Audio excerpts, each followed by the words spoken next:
tous et bienvenue dans Palabre, le podcast de trois potes qui aiment parler de cinéma et d'audiovisuel. Je m'appelle Cédric et je suis une fois de plus avec Martin. Salut Cédric. Salut Martin et Léandre. Salut les gars. Salut Léandre. Et du coup, aujourd'hui un épisode plutôt spécial parce que du coup Palabre a officiellement 3 ans.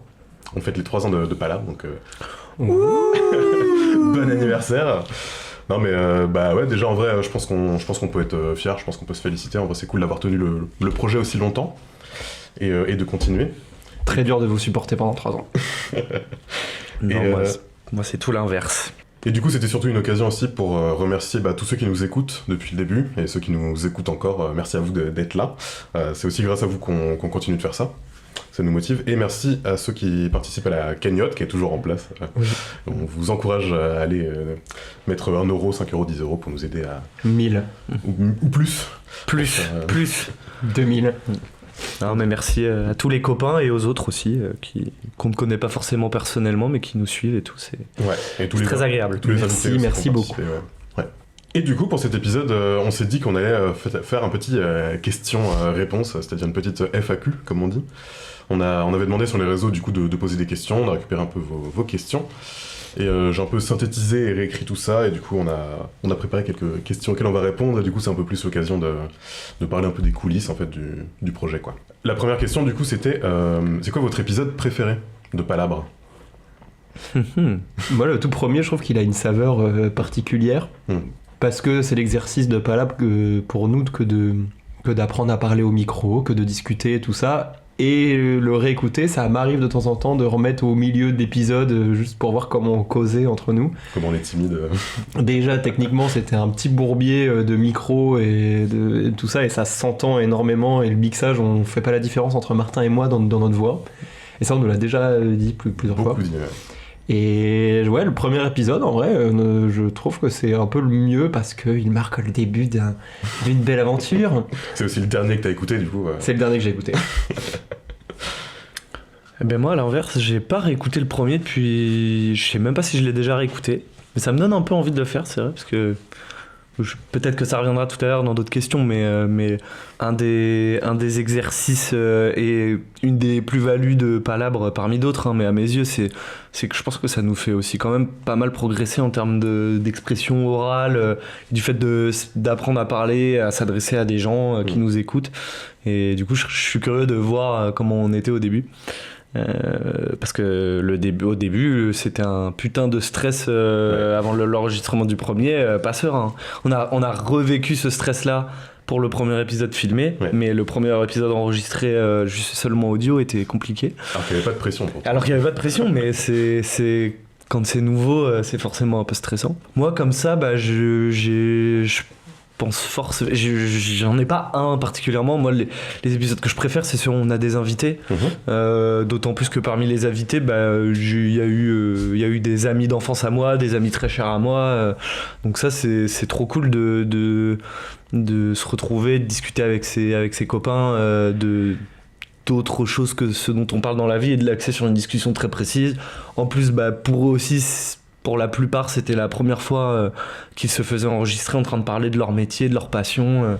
Donc c'est trop cool en fait de les voir s'épanouir dans ça avec eux. Ouais, de les voir s'épanouir dans ça, de discuter du stress qu'ils ont eu avec eux. Enfin c'est du coup oui, je pense aux épisodes avec Maël, avec Colline, avec Dounia, avec Léo. Enfin voilà, qui sont des amis. Il y en a d'autres, mais qui sont des amis proches et ça, c'est un peu ces épisodes-là. Et puis d'autant plus que je trouve que ce format-là qu'on avait donc intitulé Vie d'artiste est vraiment cool à écouter et donne vraiment un autre regard sur certains métiers de tout ce monde-là. Et voilà, moi je pense que c'est ceux-là mes préférés. Et toi Cédric? Pareil, c'est hyper difficile de choisir. Et c'est vrai qu'en plus, choisir parmi les épisodes invités, c'est un peu... quel est votre invité préféré?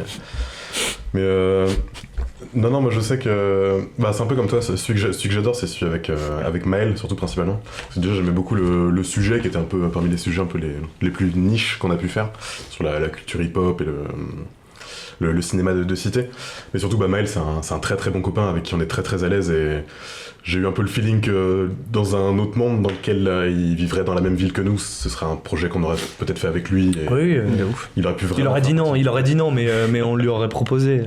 Et si jamais il écoute, il le sait, de toute façon, je lui ai déjà dit en plus. Ah non, mais il est trop chaud, il est trop chaud d'en refaire, J'ai Maël. trop hâte d'en refaire un avec lui, et on se refera ça bientôt. Ouais.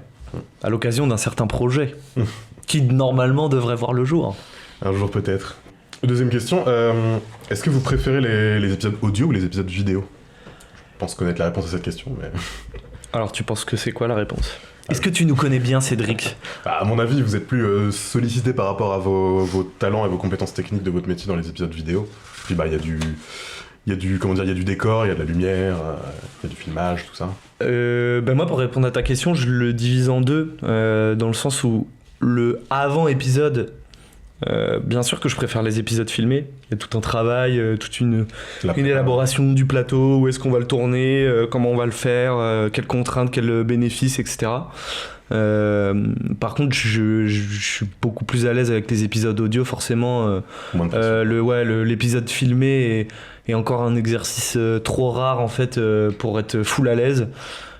C'est pas forcément aussi les plus faciles à monter parce que tu vois ta gueule pendant une heure et demie. C'est beaucoup plus long à monter aussi. C'est aussi beaucoup plus long à monter, donc pour moi, à partir du moment où le rec commence, je préfère les épisodes audio. Par contre, tout le avant, c'est cool comme projet vidéo, en fait, d'organiser une émission et tout. Nous, on prend plaisir à le faire, et voilà.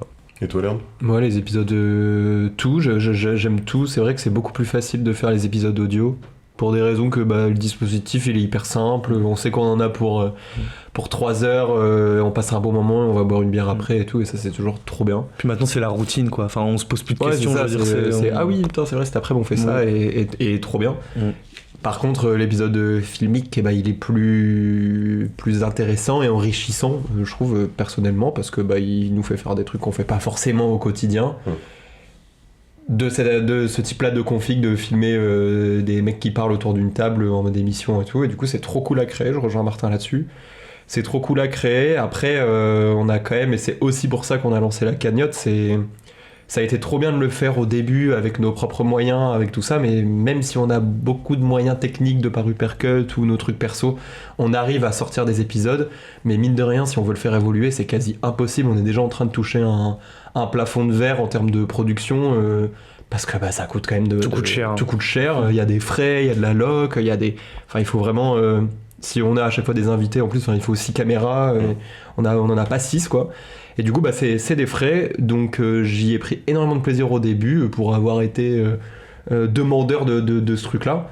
Maintenant qu'on l'a fait et que ça touche ses limites et que ça devient juste des contraintes, et j'aime moins, sauf si on a plus de moyens, et c'est pour ça qu'en partie qu'il y a la cagnotte, bien sûr, pour nous aider à financer des épisodes et mieux les faire, vraiment. Et c'est une réponse un peu surfaite et surdite un peu partout, mais nous, enfin, vous me dites si je me trompe, mais on refera pas d'épisodes filmés de moindre qualité que ceux qu'on a déjà fait. Enfin, l'idée c'est de toujours faire mieux, ou au moins de faire le minimum, et le minimum il faut un certain nombre de caméras, et nous on n'a pas 10 caméras, enfin j'exagère, mais c'est presque ça, et du coup c'est pour ça que comme disait Léon, on invite à plafond de verre, c'est parce que aussi on veut bien les faire, on veut pas le faire à moitié, parce qu'on nous a déjà demandé mais pourquoi vous mettez pas juste 2 caméras, pourquoi vous faites pas ça plus facilement. Nous c'est notre métier aussi, la vidéo, donc forcément aussi, indirectement, de faire ça bien pour et puis on trouve que ça dessert pas le projet, en fait, de le faire plus à la cool en audio. Moi je trouve que ça a du sens, ça met de la légèreté, de la spontanéité, mais dès qu'on veut être à l'image, forcément là on peut, enfin en vrai avec un micro juste à l'audio, si on peut se prendre des critiques, ça va être des critiques sur ce qu'on dit, mais maintenant qu'on a des bons micros, tout ça, on critique plus la technique de nos épisodes, on critique limite ce qu'on va dire. Par contre, si on sort un épisode filmé, nous le but c'est pas que derrière on se prenne des commentaires, sachant que c'est des trucs qu'on finance en majeure partie avec nos fonds ou les fonds de la cagnotte. On n'a pas envie de se prendre des critiques derrière de techniquement c'est un peu pauvre, donc Ce qui n'est pas arrivé. Hein. Ce qui n'est pas arrivé, mais on n'a pas envie du coup de faire moins bien et que du coup derrière on nous dise bah c'est dommage, c'était mieux avant. Enfin, je vois pas d'intérêt et je crois que sur ça on est à peu près tous les trois d'accord. Oui. Par contre, à projet qui s'y prête, avec moyens qui s'y prêtent et on n'abandonne pas du tout l'idée d'en faire en vidéo, on est tous d'accord pour en faire. C'est juste ça sera un peu moins régulier, à part si on a des dons exorbitants sur la cagnotte, mais c'est normal que ça soit pas le cas aussi, donc y a pas de souci. On spoile pas, mais le prochain techniquement qu'on devrait faire filmer, il sera dans un décor plutôt atypique en fait pour une émission, donc ça c'est cool. Ouais. Ça c'est des beaux projets quoi, mais du coup faire ça, on peut pas en faire tous les mois, c'est impossible déjà en termes de planning, de gestion de la post-prod, c'est pas possible, et surtout financièrement c'est compliqué quoi. Toi tu préfères audio ou vidéo? Ouais, c'est pareil, j'ai pas trop de préférence, c'est un peu pour les mêmes raisons que vous. Hein, Tu préfères te voir et t'entendre ou juste entendre? En vrai c'est difficile à dire. Est-ce que tu penses que l'auditeur il a une perception différente de ce que tu peux dire si on ne voit pas, enfin si on nous voit pas? Ouais, je pense. Ouais. Quand t'as pas la vidéo aussi, c'est plus facile de mal interpréter, d'interpréter différemment l'intention, le ton qui est donné. Tu vois. Puis on se fait beaucoup de petits gags entre nous, chose qu'on essaye de faire le moins possible quand c'est de l'audio. Ouais. Mais souvent on se regarde, on se fait des petits trucs que t'entends quand tu fais le montage, qu'on enlève aussi souvent parce que c'est pas radiophonique. Mais du coup la vidéo permet ça quoi. Non oui, je dirais que c'est plus fun de faire des vidéos, mais oui c'est plus tranquille de faire des épisodes audio, donc en vrai j'aime bien équilibrer les deux quoi. Mais non pas de préférence tranchée en tout cas. La question suivante c'est pourquoi le nom Palabre? D'où ça vient Palabre? Martin. C'est moi qui explique. Déjà, sachez que à ceux qui ont déjà créé des projets, des entreprises ou je sais pas, même des collectifs de potes, c'est très compliqué de trouver un nom à plusieurs. Voilà. Et donc pourquoi Palabre? Mais ça se trouve je vais dire de la merde, hein. Moi c'est possible que ma mémoire elle est... Je vais dire comment je m'en souviens. Mais bref, quand on a décidé de faire ce podcast à la base il vient du fait que quand tous les trois on part d'un sujet souvent qui est un film qui est sorti la semaine d'avant, on finit généralement une demi-heure plus tard sur un sujet qui est tout autre et souvent bien plus grandiloquent que le sujet de départ du film, c'est-à-dire qu'on part en couille quoi dans nos discussions et du coup pour moi faire ça s'appelle palabrer. C'est un peu aussi le gag de c'est parler pour ne rien dire en soi, hein. C'est un peu ça brasse de l'air sur des sujets et nous les gens qui nous connaissent savent que des fois on peut débattre de 2 heures sur des sujets et au final en fait tout le monde nous dit mais les gars vous êtes d'accord depuis 2 heures, c'est juste un débat, une discussion mais qui pour moi n'est pas stérile, enfin c'est quand même intéressant je trouve, c'est juste que oui au final on se rend compte qu'on est d'accord mais c'est juste qu'on a des moyens différents d'arriver à la même conclusion et du coup tout ça a donné palabre du verbe palabrer, donc un palabre ou une palabre, je sais plus comment on le dit. Ouais, je pense. Voilà, après je me souviens qu'il y avait eu tout un délire de est-ce qu'on met un point, est-ce qu'on met pas un point. Mais ça c'était juste des questions de c'était déjà pris, je crois. Voilà, c'est ça, c'est déjà pris sur tel ou tel podcast et notamment des trucs espagnols parce que pour ceux qui sont hispanophones, palabra c'est une phrase en espagnol, donc il y avait plein de trucs liés à ça. C'est le verbe parler. Un truc du style et que du coup c'était un gros sujet de discussion et puis alors une fois qu'on était bien dans ce mot-là, il y a Léandre qui avait ramené un autre truc. On a déjà passé des heures avant d'arriver à cette conclusion-là, on a eu un million de papote. Moi j'aimais bien le truc papote. Parce qu'on est pas potes. Parce qu'on est pas potes et je trouve ça enfin si on est potes, mais je trouve ça marrant de dire qu'on est pas potes et puis ça papote quoi. Mais c'était trop tard en fait. Parce que c'est vrai que c'était bien ça, mais c'était arrivé un peu semble un peu trop tard. Le logo était déjà fait. Voilà. Mais ceux qui ont déjà fait un peu ce genre de projet comprennent à quel point c'est galère et comment tu prends une décision d'y revenir, ça rebascule tout, c'est compliqué. Enfin, donc on a choisi ce mot-là. Mais voilà. Mais après moi vraiment j'aime bien. Enfin, j'ai pas de mal à dire ce nom. Enfin, ouais. C'est. Puis il y a déjà plein de gens qui m'ont dit qu'ils aiment bien le nom. Ouais. On m'a beaucoup demandé aussi ce que ça veut dire, si c'était un mot qui existe vraiment. Donc il y a vraiment les deux. Il y en a plein qui connaissent pas ce mot-là en français. Après on a le public d'inculte qu'on mérite en fait, c'est ça. Parmi les personnes qui avaient posé des questions, il y avait notre auditrice Elisa, du coup, qui avait demandé est-ce que c'est cool de travailler entre potes. Coucou Zazo. Ah, Elisa. Elisa. Alors on avait plus ou moins, il me semble, fait des épisodes qui parlent un peu de ça. Ouais. On a déjà un peu répondu à ces questions-là, mais... Bah, c'est pas la question, pardon. Est-ce que c'est cool de travailler entre potes? Ah. Bah mais moi je trouve Mais que on parlait c'est pas une de très bonne podcast. question Ouais. parce que on avait parlé de Léandre et moi pour Hypercut pour ça, mais du coup en vrai moi je trouve ça, parce que nous on parle souvent de ça, mais toi quel est ton retour sur ça Cédric? Tu vois, non mais en vrai c'est vrai, je pense que tu Ouais. t'es moins un peu épanché sur la question, donc donne-nous ton avis, nous on radote, on dit tout le temps les mêmes choses. Vu que je vous ai interviewé la dernière fois. Oui. Non, bah oui, bah c'est hyper cool de travailler entre potes, évidemment, moi j'adore. Et je préfère, et en vrai, ça faisait hyper longtemps que j'avais envie justement d'avoir une espèce de petite plateforme où je peux parler de cinéma, de ce qui me passionne, de pouvoir avoir ce genre d'échange entre gens passionnés. Et c'est vrai que bah, tout seul, j'aurais jamais pu le faire. Et même pas juste pour parler du format, mais je sais que ça demande une certaine motivation de se lancer dans des projets, tu vois, de continuer à le faire pendant des années aussi, quoi. Et pour le coup, si à la base c'était un tout petit truc, un petit passe-temps qu'on faisait par-ci par-là, c'est un peu entre guillemets devenu un vrai taf quand même, c'est quand même pas mal d'heures de travail, et même avec je gère aussi pas mal les réseaux sociaux maintenant, et ça demande de la régularité, voilà, c'est un job, la plupart des gens sont payés pour faire ce genre de choses généralement. Donc non, mais je trouve ça hyper cool et ça me motive, ça nous donne un élan pour lancer aussi d'autres types de projets, quoi, donc c'est trop bien. Puis même ça me lance un peu sur des pistes, du coup maintenant ça m'intéresse de peut-être essayer de faire de la radio, ce genre de choses. Donc ouais, c'est trop bien. J'adore travailler entre potes. Et puis même, j'ai aussi un background un peu associatif, où je fais déjà des projets artistiques et culturels avec plein de potes depuis longtemps. De la musique aussi, donc ouais, moi c'est ce que je préfère. Je préfère toujours bosser entre copains que tout seul, quoi. Ou avec des inconnus. Le seul inconvénient de faire ça entre potes, c'est que du coup on est obligé de couper beaucoup plus de choses que si on le faisait pas entre potes, quoi. Parce qu'on déconne beaucoup, Oui. parce qu'on dit beaucoup de merde. bêtises. Ouais, mais bon, c'est un faible prix à payer. Non mais bien sûr. Mais en tout cas ça rend l'exercice, parce que on peut avoir la flemme et tout, parce que ça nécessite quand même certaines ressources quand t'es fatigué ou quoi, ça s'entend en fait, donc le faire entre potes, ça motive à ça, quoi. Ouais. Ce serait genre juste un truc associatif que tu vas faire à la radio avec des gens que tu connais pas forcément, ça serait différent que de juste se réunir tous les trois, comme je disais tout à l'heure, il y a le avant et après l'épisode qui est chouette aussi, donc... Puis il n'y a pas le même feeling, entre guillemets, des responsabilités du projet. Puis on se permet plus aussi. Oui, ouais. Et puis naturellement, j'ai envie qu'on se fasse kiffer tous les trois, j'ai pas envie de vous décevoir non plus sur le truc, donc ouais, ça, c'est un bon... Ça motive. Ouais, un bon moteur, ça c'est clair. Merci Zazou pour ta question. Elle avait posé une deuxième question aussi, c'était c'est quoi votre projet audiovisuel préféré? À chacun, tu vois, quel est le projet audiovisuel sur lequel il a le préféré travailler? Faut que tu déranges les courts-métrages, les... Ouais, c'est ça, je pense que c'est ça, mais... Vas-y, ouais. Si c'est pas ça, Zazou, désolé, mais je pense Ouais, qu'on va répondre comme ça, et puis... Vas-y Cédric.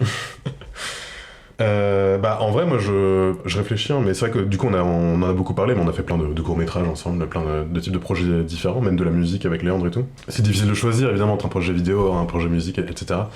Je pense quand même que je vais choisir Palabre, en vrai. Parce que c'est celui qui a le plus duré, c'est celui dans lequel on arrive à faire le plus de trucs différents, même si c'est tout le temps la même chose entre guillemets, mais j'ai adoré tous les courts-métrages qu'on a fait, j'adore faire de la musique avec toi Léandre aussi. Ouais, puis t'en es l'égérie aussi, enfin... Ouais, puis c'est parler de cinéma, en fait on fait un peu des à côté de cinéma, des musiques de films ou des mini courts-métrages, des petits machins, c'est nos projets qu'on porte avec notre passion, les histoires qu'on a envie de raconter. De pouvoir parler de culture, de cinéma, qui est le truc qui nous anime, c'est des discussions qu'on a entre nous, mais c'est vrai que du coup on fait un peu tous les à côté, et là ça nous donne l'occasion de pouvoir développer sur ces sujets-là, quoi. C'est réciproque en tout cas. Non, mais pour rebondir sur toi, évidemment que la musique qu'on fait ensemble, je trouve que c'est l'une des plus belles choses que j'ai pu créer ou faire et tout. Moi, c'est genre notre EP cycle là qu'on avait fait, je l'aime toujours autant, oui, et j'en suis vraiment trop fier de ce travail-là. Audiovisuel, en termes, c'est vrai que Palabre pour le coup, ça fait 3 ans. Ça commence à se mettre dans ma tête, forcément ça prend une grosse place, un peu comme Hypercut dans les projets et tout ça, mais sauf que ça n'a rien à voir parce que c'est pas mon gagne-pain, c'est pas la même diversité de projets et tout ça, mais je te rejoins aussi pour dire que c'est Palabre, parce que on n'est pas on n'a pas étudié pour faire ce qu'on fait avec Palabre, et du coup ça a été une sorte de formation et d'innovation personnelle qu'on a choisi de faire nous-mêmes. et pas l'ordre des choses qui nous amène à faire un podcast. Du coup, ça c'est trop cool. Et puis, même si on fait pas des millions d'écoutes, il y a quand même un petit peu de retour. On prend du plaisir à le faire, et tant que c'est le cas, il faut continuer, quoi. Et puis sinon, pour parler projet vidéo, en vrai, moi j'aime tous les trucs qu'on a tourné. C'est sûr que forcément, il y a des prestats audiovisuels, des trucs, on est payé pour le faire et c'est pas ce qui m'anime le plus. Je sais pas, tout récemment, mon projet sur le plongeur Laurent Balesta, c'est ce qui m'a le plus fait kiffer de ouf. Mais à l'époque, l'autre projet perso qu'on avait fait avec William et Martin, Rapace, le court-métrage et tout, où t'étais là aussi, on avait fait la musique. À l'époque, c'était mon projet préféré, tu vois, mais voilà, ce projet-là, parce qu'il te fait voyager, il te fait rencontrer. Il te fait plonger, il te fait vibrer, puis tu rencontres ton idole, quoi, à partir de là. Quand la vidéo est un prétexte pour rencontrer les gens qu'on admire. T'as quand même fait un portrait doc de ton idole, quoi. Donc, voilà. Et ça c'était trop bien, et c'était grâce à l'audiovisuel, tu vois, que c'est possible. Ouais, l'œil profond, Laurent Balesta. C'est l'œil profond ou l'œil des profondeurs? C'est l'œil profond, Martin. Choisir un titre, voilà. Pour ma part, en vrai, je mets Palabre vraiment dans le haut du classement, s'il faut faire un classement. Parce que plus jeune, je voulais vraiment faire du journalisme aussi, et c'est peut-être le truc qu'on fait qui s'en rapproche le plus. Je prends beaucoup de plaisir à faire ça. Je sais pas, maintenant j'aime bien le fait que ça soit rodé, tu sais, je sais pas, qu'il y ait une... Et comme tu disais, c'est pour ça que ça m'a fait penser à ça, c'est qu'à la base on devait pas du tout faire ça, quoi. C'est vraiment un truc, on s'est dit vas-y on le fait, et je trouve que maintenant c'est rodé, on commence à être entre guillemets bon, ou en tout cas à l'aise dans cet exercice, et ça devient un peu naturel. Est-ce que c'est bien ça, je sais pas, mais en tout cas nous dans vivre le truc, c'est... Oui, parce que pour les auditeurs c'est peut-être de la merde. Voilà, c'est ça. Non mais ça j'en sais rien, mais on kiffe le faire. Donc. Voilà, nous on kiffe le faire. Non mais on kiffe le faire, et je pense qu'on le fait bien. Enfin dans le format de comment le faire, je pense qu'on le fait bien. Sinon en projet audiovisuel, je vais dissocier vraiment docu et fiction, et je vais quasi dire la même chose que Léandre, mais c'est sûr que Rapace, notre premier court-métrage, il y avait quand même des enjeux de fou, et c'était vraiment nous qui avons entre guillemets tout créé de A à Z avec les équipes et tout, mais c'était vraiment un projet qui est sorti de nulle part. Et après sinon en docu, le docu qu'on avait fait sur Sea Shepherd, où là c'est plus une expérience humaine, et une expérience la nuit passée sur le bateau pour faire les images. Dans le docu il y a que 5 minutes, mais nous ça a été 13 heures en pleine nuit dans 2 mètres de houle sur le bateau à filmer les pêcheurs qui nous balançaient des têtes de poissons. Enfin c'est des moments assez ouf. Avec Léandre, on s'est fait le pipi, moi à ce jour le pipi le plus badass de notre vie, en février, dans 2 mètres de houle devant le gros bateau de la gendarmerie nationale avant d'aller faire la mission. Enfin, c'est des moments que t'oublies pas trop, donc du coup ces projets-là prennent forcément une place plus importante. Et c'est marrant parce qu'on parle de ces projets-là, non pas parce qu'ils sont audiovisuellement parlant, oui, non, ça, c'est pour le à moment chaque fois humain, pour l'expérience en fait, personnelle, quoi. Mais comme j'étais avec Léandre pour son docu sur Balesta, et oui c'est sûr que c'était incroyable, enfin juste de plonger avec ce mec, partir en vacances, c'était les vacances les plus épiques de ma vie, quoi. Mais non mais c'était dingue. Enfin c'est vrai que ces trucs là c'est les trucs qui marquent le plus, mais ça se trouve j'en oublie, mais je pense pas.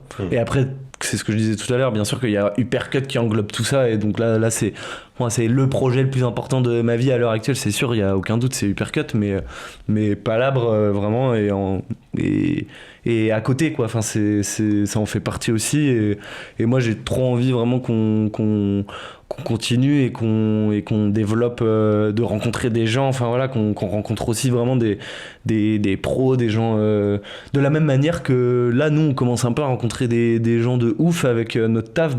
Faire ça avec Palabre aussi, ce serait incroyable. Ouais. Donc faut se tourner vers ça, essayer, mais voilà. Affaire à suivre, il y a des choses dans les bons tuyaux. Oui, exactement. La question suivante, c'est combien de temps pour préparer un épisode ? Enfin, pour la création complète de l'épisode de A à Z. Ça c'est toi qui vas nous le dire, Cédric.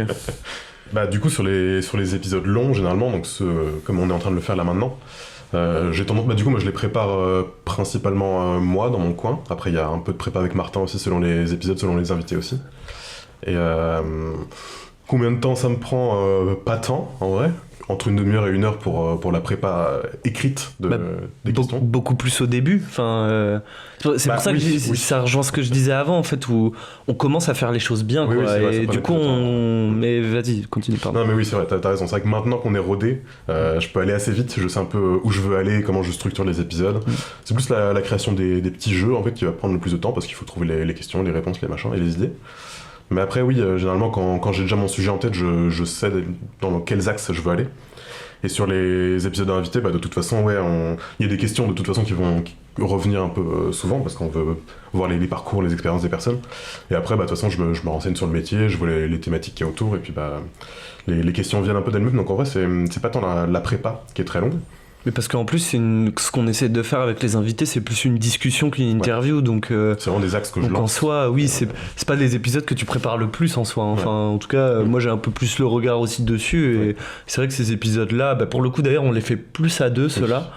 Mais en vrai, c'est vraiment 2-3 questions de base et après c'est juste nous qui ouvrons la discussion quoi, en fonction de ce que la personne dit. Ouais, j'ai plein de questions de prévues mais je les pose pas forcément toutes selon comment se déroule la discussion quoi. Et après au tournage, de toute façon ça prend quasiment le temps que vous mettez à l'écouter. Vous pouvez rajouter à la limite une demi-heure à tourner, c'est peut-être une demi-heure de plus quoi, qu'on enlève du coup. Et après au montage du coup c'est plus les gars qui s'en occupent du coup. C'est pour ça on s'est plutôt bien divisé le travail et plutôt assez rapidement dès le départ de vraiment Cédric qui s'occupe de préparer les épisodes et après nous une fois que le tournage est terminé on récupère et c'est Léandre et moi qui faisons la post-prod.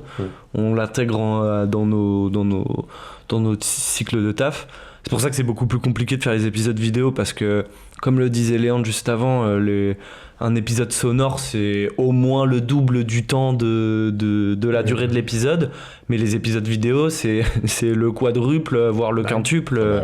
Et donc en fait là pour le coup quand on fait des épisodes vidéo faut vraiment qu'on bloque des journées en fait pour les monter. Et puis ça fait travailler les machines, ça a rien à voir du quoi. Stockage et tout. C'est du stockage. Et puis il y a plus de trucs à faire, peut-être des petits teasers, des petits machins. Ouais, c'est ça, il y a du contenu vidéo. C'est ça. Les vignettes pour YouTube. Donc ça pour la post-prod, un épisode là comme aujourd'hui, oui, il va se monter en 2 heures quoi, de 3 heures, ça dépend. Non mais c'est ça, une petite demi-journée pour monter le truc bien en ayant le temps de prendre le café en même temps et tout ça quoi. Et après Cédric réécoute la plupart du temps. Je reprends 1 heure derrière pour réécouter, pour faire des petits. Être sûr qu'on n'ait pas laissé des pains ou quoi. Plus vite on est plus efficace dans la création des épisodes. Et après il y a le petit temps aussi dont Cédric s'occupe maintenant qui est les réseaux sociaux, préparer les publications, les publications, les épisodes, gérer tout sur les réseaux. Mais c'est pareil, ça prend pas 1 million d'années non plus. En fait, c'est que c'est du taf qui s'étale souvent sur peut-être 1 semaine et demie, 2 semaines selon parce qu'aussi on tourne plusieurs épisodes en même temps, donc on va les tourner sur toute une foulée. Mais s'il fallait tout faire à la suite, si genre le matin je commençais la prépa de l'épisode et qu'on le tournait dans la journée et qu'on le montait à la suite, machin, je pense qu'une journée entière ça suffit pour faire un épisode entier. Oui, audio. Audio, ouais, bien sûr. Parce que pour parler de l'épisode filmé, oui, là c'est un autre. C'est faire de la prod, quoi. C'est organiser un. C'est con parce que tout est décuplé. Parce que c'est juste deux tables, deux tables et un décor, mais en vrai, juste les 2 tables, comment tu les transportes, parce qu'on n'a pas forcément des camions. Avec quoi tu les transportes, le matériel audio il est relié à quoi, est-ce qu'il y a quelqu'un derrière qui peut regarder les caméras aussi, et ça c'est une petite un petit appel à ceux qui ont envie de nous filer un coup de main qui se prononcent, parce que c'est vrai que souvent on gère nous-mêmes pendant le rec de l'épisode filmé, on gère nous-mêmes aussi un peu la technique derrière, et ça peut nous sortir un petit peu, enfin moi je le ressens et je l'ai souvent dit aux gars que ça peut nous ressortir un petit peu du contenu de l'épisode, parce que tu regardes si t'as tes 5 caméras qui sont en train de tourner tout ça, et d'avoir un petit coup de main, juste quelqu'un qui a la main sur la caméra pendant l'enregistrement, qui s'y connaît un minimum, et ça peut être chouette d'avoir quelqu'un qui nous accompagne sur ça et qui a envie de venir nous voir tourner ça pourrait être trop cool. Et on en a eu, et on remercie Félix. Bien sûr, Félix, Robin notamment. Robin aussi, Mais ouais, c'est tout un taf de prod, même si c'est juste 2 tables et 4 personnes qui parlent autour d'un micro, c'est du déplacement, des frais de déplacement. Si on a un invité, on essaie de le défrayer. Louer le décor, réfléchir le décor, éclairer le décor. Tout devient une problématique. Et les problématiques même techniques comme on fait tout au minimum et on a la chance d'avoir des gens qui nous accompagnent, je pense à Amaury, la baleine mécanique, ou même Thomas de F44 qui sont toujours arrangeants pour nous permettre de faire ces petits projets associatifs.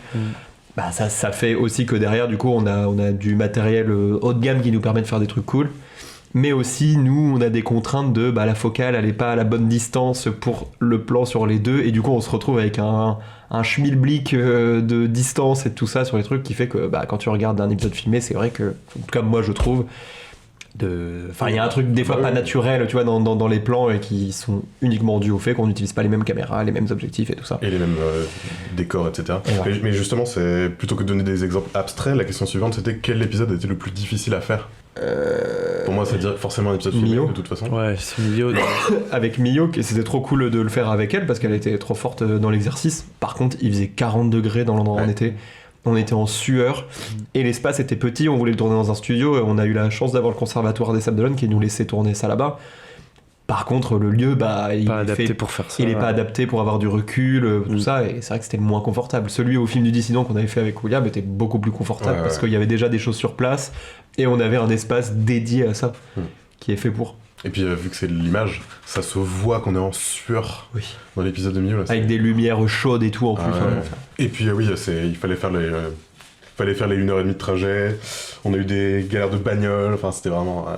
Ah oui, c'est vrai que ta voiture elle est tombée, en panne. Mais l'épisode était trop cool à faire, par contre Emilio nous a fait sa petite performance musicale et tout, c'était hyper Il y avait cool. la petite cerise sur le gâteau à la fin. Mais c'est vrai qu'il était compliqué à mettre en place. Même on avait moins de caméras, je crois. Comment on choisit les sujets ? Eh bien, dis-nous, Cédric. On a fait au tout début un tableau ensemble. C'est vrai qu'on avait fait On ça. avait mis plein d'idées, de trucs et tout. Après, est-ce que tu piques dedans ? Oui, bon, voilà. Pas vraiment. Pas vraiment. C'est toi qui définis ça. Et c'est qu'en fait, on a fait le choix aussi de faire un podcast qui parle pas de film par film, mais plutôt de parler de thématiques et de questions plus larges. Et du coup, moi je sais que j'avais une infinité de sujets dont je voulais parler, et oui, j'avais fait un petit tableau pour proposer aux gars ce qui les intéressait le plus. Après, je m'en sers quasiment pas. Parce que souvent, c'est aussi instinctif. Je sais qu'il y a un truc dont on n'a toujours pas parlé depuis tant de temps, je me dis, vas-y, le prochain, ça va être ça, et en plus, j'ai des trucs à dire, et j'ai vu tel film qui m'a... Puis on a fait le choix aussi dans le podcast de nous, avec Léandre, de pas forcément préparer l'épisode, en fait, de se mettre un peu à la place du spectateur aussi. En gros, on est en temps réel, quoi. Sauf des fois des questions très précises où on se permet de prendre quelques secondes pour réfléchir avant de parler.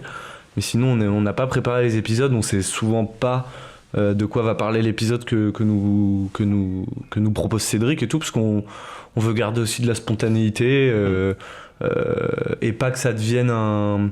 En tout cas, vous dites si je me trompe les gars, nous on n'a jamais voulu faire et très bien pour ceux qui le font et tout, mais nous on n'a jamais voulu faire un truc de critique de ciné, une table ronde. Une table ronde magazine cinéma où chacun a élaboré son sujet, a préparé ses arguments et tout. Et son temps de parole dédié. Voilà, son temps de parole dédié. Nous, c'est vraiment, c'est palabre en fait. C'est comme je disais tout à l'heure. Là, je peux couper la parole de Martin si j'ai envie. Voilà. Et après, ça se règle plus tard. Mais c'est comme je disais tout à l'heure, c'est le but de l'émission. Il est né comme ça, le podcast. Il est né on part en couille si on veut et on discute comme on veut. Presque entre guillemets sans limite de temps, mais bon, quand même, on essaie de pas faire des épisodes de 3 heures.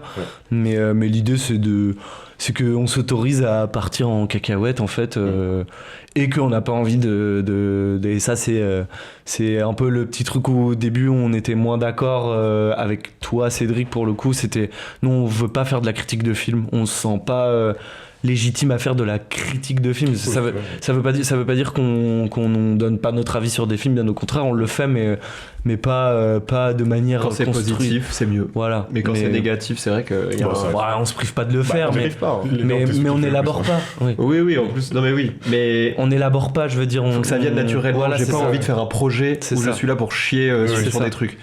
On n'a pas envie de se mettre à écrire des critiques de films en disant ouais non mais ça parler de la lumière, on n'a pas envie aussi d'utiliser un vocabulaire qu'on n'utiliserait jamais dans la vraie vie en parlant, à quelques exceptions près. Chacun des mots que j'utilise dans Palabre, je les utiliserais dans une discussion sur un film. Alors que si j'écrivais, j'utiliserais pas du tout j'aurais pas du tout la même façon de m'exprimer, le même vocabulaire. Et je pense que ça serait... Forcément, ça laisserait des gens de côté. Déjà que je pense qu'il y a des fois des... Même si c'est rare parce qu'on essaie de rester accessible, mais des fois il y a des termes, je pense que... sur la technique, Voilà, sur la technique, on laisse des gens de côté, et si on écrivait, ce qu'on voulait dire, ça serait encore pire. Enfin, en tout cas, moi, je pense. Donc c'est vraiment pas le but. L'idée c'est d'être spontané et du coup je trouve que ça se mélange bien en fait avec toi, le fait que ça soit pas spontané. Oui. Ça a créé un bon ping-pong quoi. Toi tu sais nous relancer pile au bon moment car tu es un très grand animateur. Et voilà, du coup ça rend le truc je trouve intéressant et dynamique. Oui, et puis j'écris pas non plus, mais enfin moi j'écris les questions, je sais à peu près souvent ce que je veux dire, mais oui j'écris pas non plus mes réponses. Hein. Mais oui, puis c'était pas forcément de la critique, mais oui, c'est vrai que j'étais peut-être plus intéressé par un truc d'analyse, enfin vraiment parler des films en eux-mêmes. Mais du coup, ça m'intéresse aussi énormément de parler des genres et des grands sujets plus larges. Et je me suis dit que ce serait plus pertinent pour nous rassembler tous les trois, en fait. Bah ça, au moins, ça nous rassemble plus, ça. Alors que c'est sûr que si on avait fait quelque chose de moins philosophique, mais attention, pas... philosophie de comptoir. Mais... Voilà, philosophie de comptoir, mais c'est ce qui nous plaît et c'est ce à quoi ressemblait notre discussion avant qu'on le transforme en podcast. Donc le but, c'est pas de faire un cours et une masterclass sur la photographie chez Terrence Malick, quoi. Et ça m'aurait plu, hein, mais c'était pas le but. Et pour ça, il faut inviter Félix Loeb pour faire une photographie sur Malick. Et du coup, l'autre question, c'était un peu similaire, c'est comment on choisit les invités. Le pire épisode, c'était avec Félix. Je pense qu'on l'a déjà mentionné pas mal de fois, de toute façon. Parce que c'est nos copains. Ouais, globalement, on invite les copains de Martin. Oui, mais le bien, oui.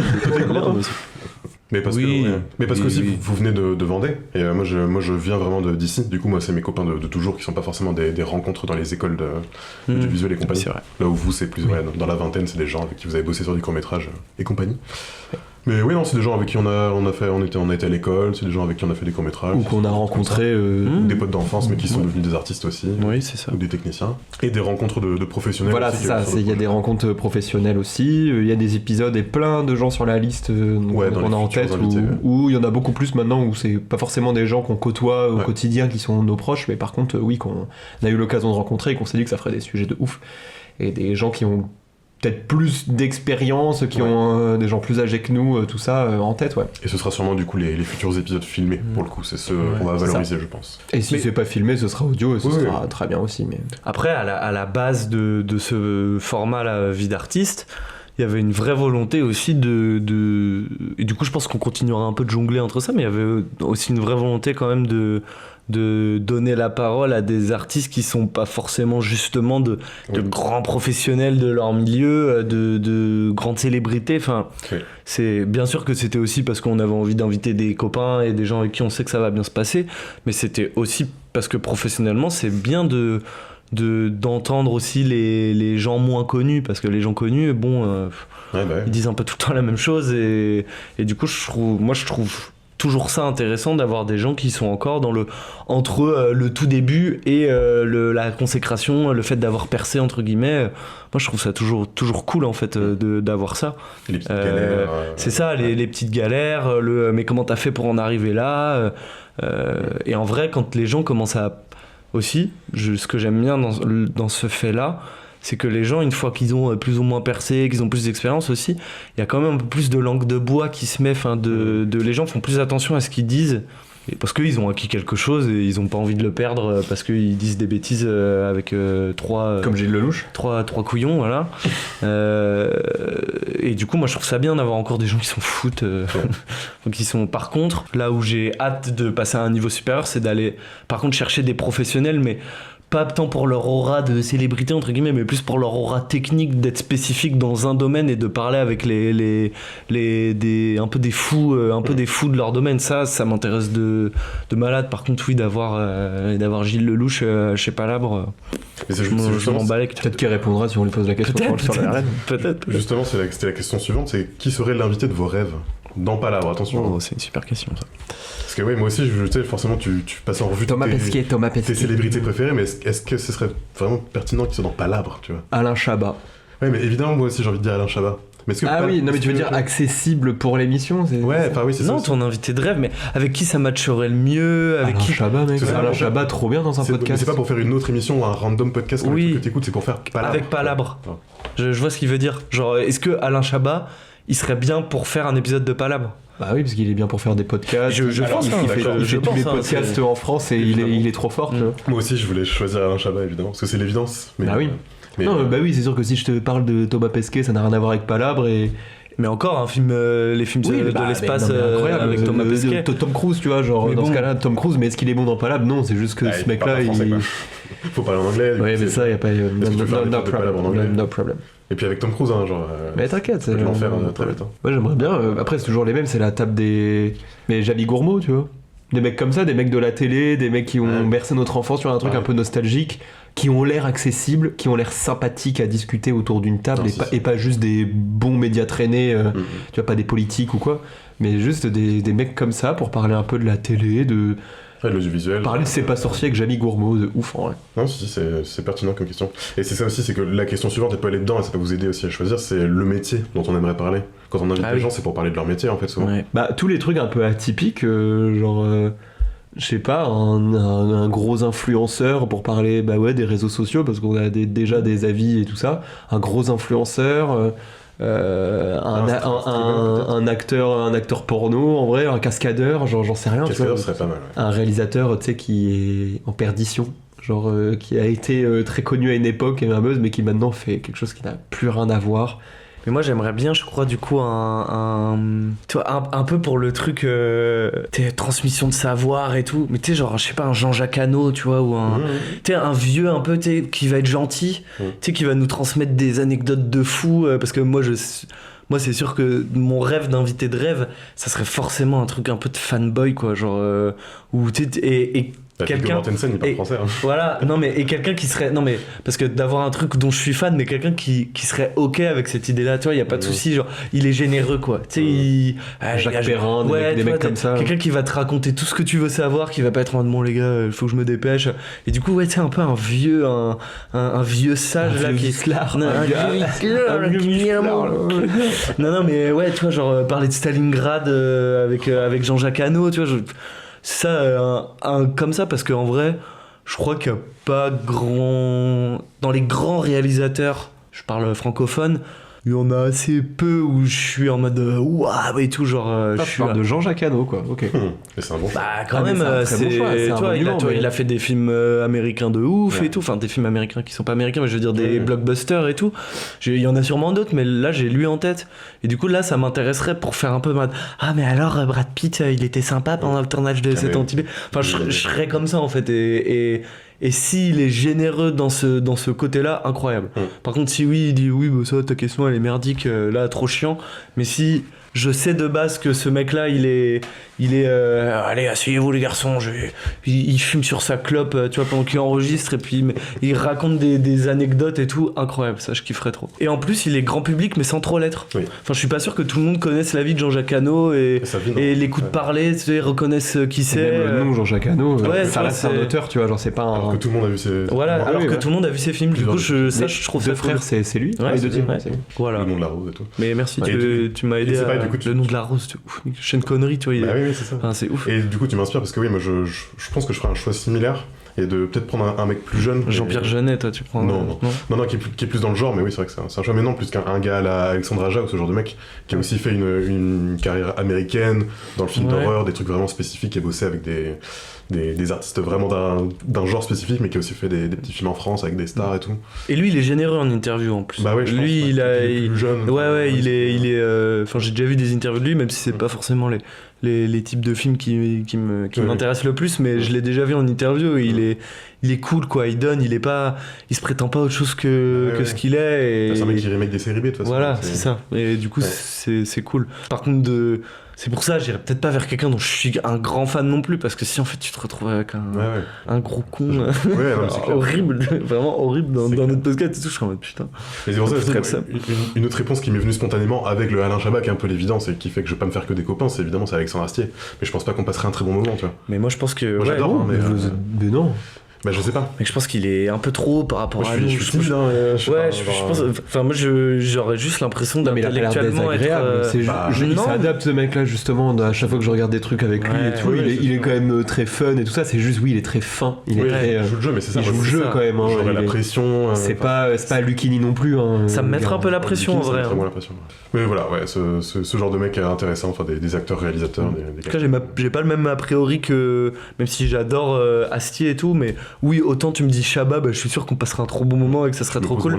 Astier, je serais un peu en mode oh putain, je me mettrais la pression. Je me mets pas de cuite la veille, tu vois. Ah ouais, il y a Quentin qui pose la question suivante à Martin, que de toute façon tu as clairement deviné, c'est est-ce que t'as déjà vu un autre film que Le Seigneur des Anneaux?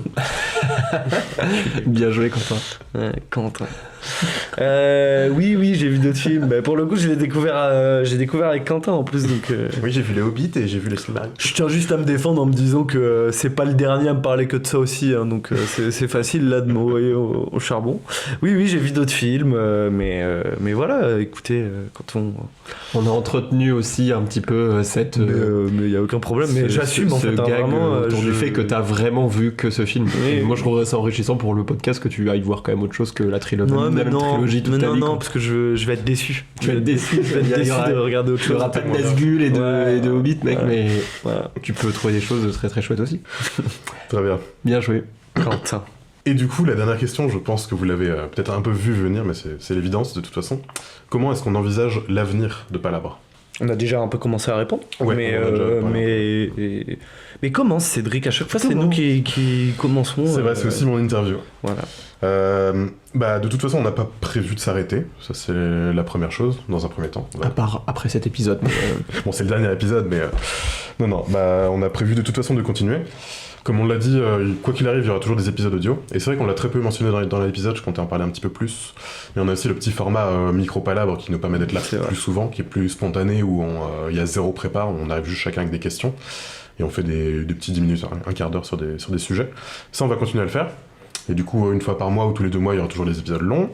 On a déjà mentionné les épisodes vidéo, du coup il y en aura moins évidemment parce que c'est du budget, mais il y en aura quand même. Et peut-être. Et parce qu'on veut pas les faire pour les faire, on veut les faire parce qu'on a le budget pour le faire et le faire bien. On l'a déjà dit.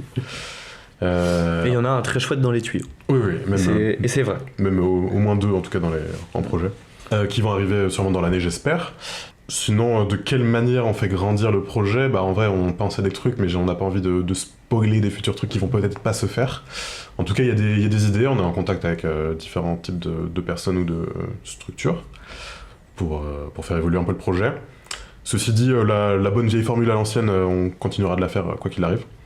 Et je sais pas si vous avez quelque chose à rajouter. Non, t'as tout dit, mais oui, c'est faire évoluer et l'aspect filmique, si on arrive à voir, que ce soit à travers la cagnotte, ou d'une autre manière du budget pour faire des choses encore plus quali et pouvoir inviter du coup des gens qui ont aussi envie, parce que je pense que l'audio freine aussi une certaine forme de gens qui ont une audience ou quoi, parce que l'audio est beaucoup moins sollicité pour une promo par exemple, alors qu'avoir un truc filmé, ça te met en lumière et tout ça, et du coup je pense que ça permettra aussi d'avoir des gens peut-être pas plus importants que ceux qu'on a déjà, parce qu'ils sont tous aussi importants. Trop tard, mais avoir des gens qui ont une plus grosse carrière en tout cas. Et du coup pour ça, ce serait bien que ça évolue aussi dans ce sens-là, l'aspect filmique. Et puis sans spoiler, je vais juste répéter ce que tu as dit, mais oui, on se rapproche de gens qui peuvent nous permettre d'avoir de professionnaliser encore plus le truc, que ce soit en termes de production ou de diffusion. Exactement. On en a beaucoup discuté entre nous, ça a été sujet de nombreux débats, de nombreuses discussions. Et là, je trouve qu'on est arrivé un peu à un truc de sérénité, dans le sens où, en fait, faut pas qu'on fasse plus que ce qu'on peut faire. Mais en tout cas, on est arrivé au fait que, mis à part une certaine régularité qu'il faut avoir, et qui, quand dans nos vies respectives, fait que des fois c'est compliqué de caler un moment, une demi-journée où il faut enregistrer des épisodes et tout, ensuite les monter, tout ça. Mais en tout cas, les épisodes audio, ça reste un putain de plaisir. C'est cool. Je pense que Cédric, il a encore plein de trucs à nous sur lesquels nous faire discuter. Parler de l'actu plus ou moins aussi. Et puis voilà, continuer d'essayer d'avoir des gens, du coup, que ça soit en vidéo ou en audio, mais on essaiera. Et voilà, longue vie à Palabre. Belle parole de fin, et je pense que sur ça on va pouvoir passer au petit jeu. Oui, okay. Très bien. Est-ce que vous êtes prêts? Oui. Ok. Pour ce petit jeu, du coup, c'est un jeu que j'ai vu pas mal de gens faire sur les réseaux, et j'avais un peu envie d'essayer parce que ça se prête bien au format Palabre. Et on a déjà fait des trucs un petit peu similaires, c'est une petite variante. Et du coup, ça s'appelle Trouve l'acteur. Alors, j'aurais pu trouver un meilleur nom. T'inquiète pas, ça va pas te mettre en difficulté comme d'autres jeux où il faut trouver. Où il faut avoir une nom. culture. Ouais, non, mais. Pourquoi tu me regardes? Parce que, en fait, on avait fait un jeu similaire où, tu sais, je citais 3 acteurs et il fallait trouver les noms. Et tu sais, tu reconnaissais pas forcément les noms. Bah, je vois les acteurs dans quoi ils jouent, tout ça, Voilà. mais des fois, le nom, c'est vrai que j'ai du mal. Et bah, ça tombe bien parce qu'on va faire tout l'inverse. Ok. On va faire Trouve l'acteur, c'est-à-dire que je vais vous citer 3 films et il faut trouver l'acteur qui joue dans les 3 Ah, films. ok, bien. Je précise. Mais du coup, il faut donner le nom de l'acteur. Ouais, que... mais j'ai pris que des acteurs vraiment giga connus. Il y en a pas un seul que t'es pas capable de me citer. Et en plus de ça, même si t'as pas le nom, c'est pas grave, tu peux me dire, bah si, c'est le gars qui. Si t'identifies Oui, la ok, personne. si je l'identifie, ça fonctionne, ok. Attends, là, faut trouver l'acteur ou le film? Donc je vais. L'acteur Voilà, commun avec les 3 je vous donne 3 films.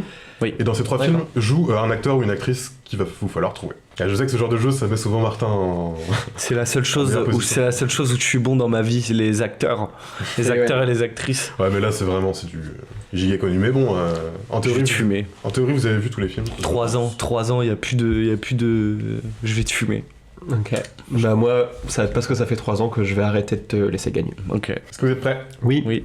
Très bien. Donc le premier acteur à trouver, ou actrice, joue dans Jurassic Park, Kill Bill et Iron Man. Robert Downey Jr. Non. Ah, mais non. Tu sais, moi, je vais balancer, hein. Ah bah, faut Et balancer. je veux juste tomber dedans. Jurassic Park. Ouais. Jurassic Park, Kill Bill et Iron Man. Évidemment, vous vous doutez, j'ai pas pris les acteurs principaux à chaque Bah fois. oui. Mais ils sont vraiment giga connus. Et c'est genre des rôles à chaque fois dans les 3 films, c'est pas juste il fait une petite apparition à la con dans ça, Kill Bill. ça peut être des petites apparitions. Ouais, ok. Parce que sinon, c'est compliqué à faire le jeu. Bruce Willis? Non. Non, il apparaît pas du tout dans Iron Man. Putain, en plus, je les ai matés les Iron Man il y a pas longtemps. Et il y a plein d'acteurs. C'est Iron Man 1. Hein. Ouais. Jurassic Park 1, Kill Bill volume 2 et Iron Man 1. Ah. Oh, bah, déjà Kill Bill 2, j'en ai aucune idée. J'ai vu ce film il y a 15 ans. Oh putain. Et au moins, t'as 2 autres films pour t'aider qui jouent dans Iron Man et Jurassic Park. Plein d'acteurs dont je connais pas les noms. Ah, tu connais le nom. Vous connaissez tous les noms qu'il y a dans le jeu. Je me suis dit, ça va être trop facile, en fait, ça va peut-être être trop dur. Putain, Samuel L. Jackson. Ouais, Samuel Ah, Jackson. bien joué. Alors, l'avantage, Bah c'est alors, que tu joues dans attends. tous les films. Attends, parce que je l'ai dans Jurassic Park. Ouais. C'est le chasseur. Je l'ai pas du tout. Ouais, c'est normal, C'est le chasseur. Dans Kill Bill 2, je l'ai pas par contre. Et dans Iron Man, il joue Nick C'est Fury, Fury, c'est la scène post-générique là. Ah oui, parce que j'allais te dire, dans le 1, on le voit pas. Hein, Si. Nick Fury. Mais après le générique. Ouais, dans Kill Bill, je crois que c'est le pianiste au mariage. Non. Mais tu vois, c'est que des acteurs connus à ce point-là. Tu vois, Samuel Oui, Jackson, oui, bien sûr. on est dans ce registre-là.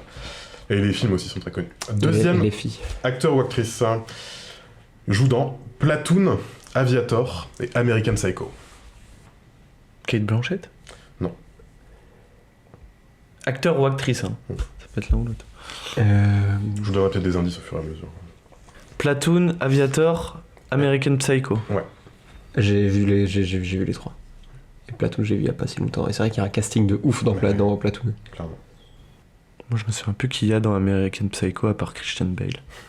Ah, mais Pas te attends. dire. Si, dans Platoon, il est jeune, justement. Il est jeune. Ah non, il va me le voler, Martin, l'enculé. Platoon, American Psycho, et c'est quoi l'autre? Aviator. Aviator. Mais oui, même que c'est un gros bug quand tu te rends compte que c'est lui dans Platoon. Enfin, genre, oh putain. Pas Woody Harrelson? Non. Parce qu'il y a c'est Woody dans la ligne rouge Ah oui, où ok, t'as ok. où t'as tout le casting où t'as du tout le monde. monde. Ouais, mais tu Mais c'est là-dedans. cherches dans la zone. Ouais. C'est pas Michael J. Fox parce que ça c'est dans Outrage. Pas que je confonde tous les films de Vietnam. Tu peux donner à peu près la tranche d'âge qu'il a maintenant ou Vieux. vieux? Vieux, je saurais pas dire exactement quel âge il a. Non mais entre 60-70 probablement. d'accord, ok. Entre 60 et 70 Aviator et ans. quoi? Et American Psycho. Et Ouais. Platoon. Bon, ça sont. Mais vraiment giga connu, évidemment. C'est une légende. Je l'adore. Sean Ben? Non. Putain, c'est c'est l'un des acteurs principaux dans Platoon. Ouais, il me semble, ça fait longtemps que je l'ai pas vu, mais c'est un des... En tout cas, quand. Ah, Putain, mais- Willem Dafoe. Ouais. Ah putain, William bien Dafoe. joué, de ouf. William Ah, bien joué, Dafoe, putain. Bien joué. Bien joué. Acteur ou actrice suivant a joué dans Mars Attacks, Waterworld et Demolition Man. Stallone. C'est une fille. En tout cas, c'est un truc que vous pouvez constater, c'est que c'est 3 films des années 90. Putain, je vais pas. Mars Attack. Je sais pas si c'est un bon indice. Mars Attack, Demolition Man et Waterworld. Est-ce qu'elle joue dans le film Flight? Est-ce que c'est cette actrice-là? Non. Non, tu vois de qui je parle? Non, mais c'est pas cette personne-là. Flight Plan, pardon. Flight Plane. Jodie Foster Oui, je pensais à Jodie Foster. Non, c'est pas elle, ok. Mars Attack. Évidemment, c'est des petits rôles dans chaque film. Sigourney Weaver. Non. Indice. Attends, redis les noms des films. Attends. Mars Attacks, Oui. Waterworld et Demolition Man. Jack Nicholson. Non, Keanu Reeves. Vas-y, donne un petit indice. c'est un homme. C'est un homme. Bah, il est devenu très connu dans la décennie suivante, où il a fait des premiers rôles. Là, c'est 3 films dans lesquels il a des petits rôles. Keanu Reeves, ça aurait été parfait. Oh, il était déjà connu dans les années 90. Il avait déjà des premiers Oui, rôles. oui, Speed Limit et Oh tout. putain. Elijah Wood. Non. Il joue un gosse. Non, il Dans- était non. adulte dans les 3 films. Des années 90, des darons des années 90 qui tournaient beaucoup. C'est un daron maintenant. À l'époque, il était plus jeune, mais c'était pas un enfant. Mais c'était pas un enfant. Ouais. C'était un DiCaprio. Il a beaucoup plus été connu pour des comédies par la suite, Comédie américaine. dans lesquelles Jim il avait Carrey des rôles. Non, Non, mais non. il est pas dans Mars Attack, Waterworld. Seth Rogen. Non, Will Ferrell. non. Même de tête, je pourrais vous citer d'autres films dans lesquels il y a des rôles. Morgan Freeman. Non. Je sais pas, je pense aux années 90, que du coup je me fais tous les. Ah, mais du coup, c'est ça qui te bloque, je pense. T'es bloqué dans les années 90. Parce que tu le connais pour des films qu'il a fait après. Il fait aussi de la musique. Jared Leto. Non. Ah putain.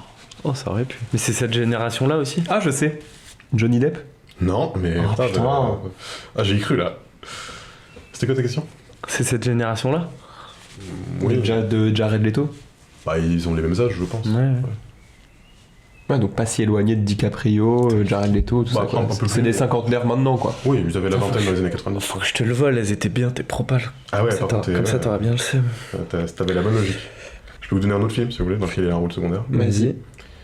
Ennemi d'État. Et c'est son dernier rôle où il est pas l'acteur principal, je pense. Will Smith. Il est toujours très connu maintenant. Il joue vraiment dans des gros trucs qui font beaucoup d'argent. Tom Cruise. C'est pas forcément qualitatif, ce qui est devenu sa carrière. Nicolas Cage. Non, mais ça fait beaucoup d'argent. Bruce Willis. Non. Non, il tourne encore vraiment maintenant, activement. Robert Downey Jr. Non. Ça fait beaucoup d'argent, c'est pas forcément qualitatif. Il fait de la musique. Il se fait- Liam Neeson. Non. J'en ai aucune idée. Mais quand je vais le dire, vous allez faire... Non, mais donne un autre en indice. vrai, oui, on connaît forcément l'acteur, mais Donne un c'est autre juste indice. l'avoir vu dans ces 3 films-là où on le voit à peine. Mais on va trouver. Bah, il est vraiment super drôle, hein. Il est hyper attachant. Il a un physique spécifique. Robin Williams. Non. Non, mais non, il a pas fait de musique, lui. Et la musique, elle a aussi une vraie part dans les films dans lesquels il joue. Ah, c'est vraiment un vrai personnage, quoi. Putain, Jack Black. Bah oui. Ah, putain. Jack Black. J'ai connu quand t'as dit il a un physique un peu. Bien joué. Mais Jack Black dans Waterworld, quoi. À quel moment tu te dis ah bah c'est Jack Black qui joue dans Waterworld. Ah, c'est le but du jeu, hein. Le but c'est de savoir, oui, c'est le but, c'est d'apprendre des choses, chers auditeurs. Apprenez. L'acteur ou l'actrice suivante a joué dans Paddington, Batman Forever et Aquaman. Nicole Kidman. Ouais. Bien joué. Paddington. L'acteur ou actrice suivante a joué dans Armageddon, Anaconda et The Grand Budapest Hotel. Anna Hathaway. Non, Anaconda. le Anaconda des années 90. Oui, oui, je l'ai. Maintenant, il faut juste que je retrouve le nom. Putain. Si tu me le décris... Oui, mais ce sera pas lui, je pense. L'acteur de Fincher, putain, j'adore ce film, la musique de Gone Girl. Ben Affleck, non, c'est pas Non, lui. c'est pas Ben Affleck. Mais oui, en effet, c'est Parce qu'il est dans Armageddon. Armageddon, ouais. Adrien Brody. Non, Bruce Willis. Ah bah, Bruce Willis, oui. non. Il a... Oui, non, c'est de il toute façon il est Anaconda. pas dans Grand Budapest. Ah non, il est non, dans il est dans Moonrise Moonrise Kingdom. Ouais. Et puis Anaconda, c'est tout récent, là, c'est le dernier. là. Non, c'est l'ancien, justement. Ah, ok. Parce que moi, genre c'est Jack Black qui joue dedans, non? Dans le nouveau, ouais, mais pas dans l'ancien. Avec Paul Rudd. Il a un gros rôle dans Armageddon. Secondaire, mais c'est pas un caméo, ouais, non. Enfin, il est... Kevin Bacon. Non. Kevin Bacon. Bill Murray. Owen Wilson. Oui. Yes. Oh. Owen Wilson. Parce que t'es son sosie. Ouais, je me suis dit d'Owen Wilson, apparemment. Là, j'étais en mode, je serais vraiment content que tu le trouves. Owen Wishson. Owen Wilson à la porte. Alright, acteur ou actrice suivante a joué dans Big Fish, Contagion et Public Enemies de Michael Mann. Ok. Mario Cotillard. Marion Cotillard. Bien joué, putain, t'es chaud. C'est ma seule passion, c'est la seule chose que je sais faire. Dire les noms dans le cinéma. Bah, oui. J'arrivais pas à finir ma déclaration d'impôt. Mais ça, je sais. Ah, je pense que le prochain va être facile aussi. Donc rapidité, sois prêt. Le prochain acteur-actrice a joué dans Thelma et Louise, 12 Years a Slave Brad Pitt. et Entretien avec un vampire. Ok, bien C'est joué. Brad Pitt. C'était chaud. C'est même plus agréable pour les auditeurs. Tu devrais faire comme moi, faire semblant de pas savoir. Ah, c'est ça, toi? Bah oui. Ah, tu le fais bien. Bah, je fais ça pour L'audimat. le contenu. Mais tu le fais super bien, en tout cas, de faire semblant de pas savoir. Le prochain acteur-actrice a joué dans Mensonge d'État, Le Robin des Bois de Ridley Scott Russell Crowe. et Drive. Russell Crowe? Non. Non, pas Oui, Russell. non, pardon. Mensonge d'État, c'est Will Smith et. Non, c'est le film. C'est Russell Crowe et DiCaprio. DiCaprio, le film de Ridley Scott, là. Ah oui. Mensonge d'État, Le Robin des Bois de 2010 et Drive. Je vois, c'est le méchant dans Drive. Et il est vieux dedans, genre il joue un vieux mafieux. Comment il s'appelle Ollivander dans Harry Potter? John Hurt, mais c'est pas lui. C'est pas lui. Il joue dans aucun de ces 3 films. Ah, c'est ça, toi, tu joues au jeu du. Qui ne Ce joue que tu pas. proposes, ils ont joué dans aucun des 3 films. Il ne joue pas dans les films. Ok, putain. Ah, c'est pas mal. Mais c'est pas facile. Il n'y a pas beaucoup d'acteurs. Tu hein. Beaucoup d'acteurs arrives qui bien, jouent hein. pas dans les films de Cédric. Tu arrives bien. Bon, indice, c'est un homme. Il était beaucoup moins connu à l'époque de ces films-là, forcément. Il est beaucoup plus connu maintenant. Marc Ruffalo Non. donne une génération, un âge. Je pense en vrai qu'il a la cinquantaine, mais il fait moins. Il a quand même les cheveux blancs, gris maintenant. En ce moment, il a la cinquantaine, quoi, à peu près. Je pense, je peux vérifier. Hein. Non, mais t'inquiète. Enfin, il a l'air d'avoir le début de la quarantaine, mais à mon avis, il a le début de la cinquantaine parce que c'est un beau gosse de malade. Il y a pas beaucoup d'acteurs dans Drive. C'est le DVD de Robin des Bois là justement. En vrai, tu vas trouver si tu regardes. Bah là, je vois juste Russell Crowe sur son cheval. Hein. C'est vrai qu'il faut que Mais à l'époque où j'ai vu Robin des Bois, quand il est sorti, je connaissais pas du tout cet acteur. Quand j'ai réalisé qu'il était dedans et que j'ai vu putain, c'était lui. Oscar Isaac, Bah oui. Ok. Prince Jean. C'est Oscar Isaac dedans Ouais. Ok. Mais- Je me souvenais pas qu'il jouait dans Mensonge d'État. Dernière acteur-actrice à trouver, a joué dans Hit de Michael Mann, Mars Attacks et Star Wars épisode 2, l'attaque Oh des là clones. là, non. Star Wars épisode 2 Oui. Donc les vieux. Non, les 2000, années Ouais. 2000. C'est quoi le premier Hit Ouais, mais Star Wars et Hit déjà. Et Mars je sais même- Attacks. je sais même plus qui joue dedans. et Mars Et Mars Attack, je n'ai aucune idée. Je passe la main. Si tu gagnes, c'est uniquement parce que je passe la main. Bah, tu peux quand même citer des gens. Hein. Mais Liam Neeson Non. Voilà. En plus, c'est le même Star Wars dans lequel il joue pas. Ah ouais, il joue pas dedans Il joue dans le précédent. Bah, il meurt dans le. Ah, il meurt dans le. t'as dit Mars Attack. Hit et Star Wars. Je te donnerais bien des indices, mais ça les donne à Martin aussi. En fait. Parce que, ouais, Non, mais c'est Nathalie Portman. Bah non oui, c'est Nathalie Ah oui, Portman. ok. Putain. Oui. Tout à fait, c'est Nathalie Portman. Je veux pas donner le nombre de points, mais c'est évident que c'est une victoire de Martin. Bravo Martin. De peu. Hein. Mais c'est Bravo. bien, il y a des choses qui changent pas, toi. Ça fait 3 ans que le podcast dure et. Non, mais en plus, je sais qu'il est pas bon avec les noms et ce genre de trucs. Toujours les mêmes jeux pour Martin, quoi. C'est sûr que ça. Mais moi, change c'est pas. les jeux qui me font kiffer aussi. Moi, j'ai envie de les faire, ces jeux. J'ai envie de jouer, moi. Faut que toi, tu fasses des jeux pour nous. Ouais. Prépare un jeu. Mais moi, j'aimerais Pour bien un faire un prochain. épisode spécial jeu. Oui, on fera sûrement ça dans l'année. J'hésite à faire Dites-nous ça. en commentaire si vous voulez un Oui, épisode voilà. spécial jeu. Créer de l'engagement. Allez-y. Non, mais vraie question, parce que sur ça, on n'est pas. Moi, je suis pas sûr que ce soit le truc le plus agréable à écouter. Moi, je pense qu'un épisode jeu, ça peut être trop bien. Mais il faut faire des À bons- tourner pour nous, oui, mais à écouter pour les gens, Je- c'est. bah, Si, c'est trop Si, bien. il y a plein de podcasts Ok. qui font ça et à chaque fois, c'est trop cool. Bah, Mais il ok. faut avoir un vrai bon C'est concept. ludique, quoi. Ok. Et bah, du coup, on arrive à la fin de cet épisode de Palabre. Et, On arrive à la fin de Palabre. On arrive à la c'est terminé, Palabre. Et vous pouvez nous retrouver sur YouTube, Instagram, toutes les plateformes de streaming comme d'habitude, ainsi que le site uppercut-collectif.com. Comme d'habitude, c'est Martin, Léandre et Cédric. Vous le savez, de toute façon, on se retrouve pour le prochain épisode, mais en tout cas, ça fait 3 ans qu'on fait ça. On vous remercie pour ceux qui ont écouté cet épisode jusqu'au bout, ainsi que tous les autres et qui nous suivent depuis le début. On espère que vous serez là pour toute la suite. On fait ça pour vous, avant tout. C'est vrai. Mais surtout pour nous aussi. Et merci à tous les auditeurs, merci les gars, Martin, Léandre. Merci à toi, Merci Cédric. à toi, Merci à toi, Cédric. Martin. Merci à Et, toi, Léandre. Et on se retrouve bientôt pour les prochains épisodes. A plus, et puis joyeux anniversaire une fois de plus. Joyeux anniversaire, Palabre. Joyeux anniversaire. Salut. Bisous, les gars.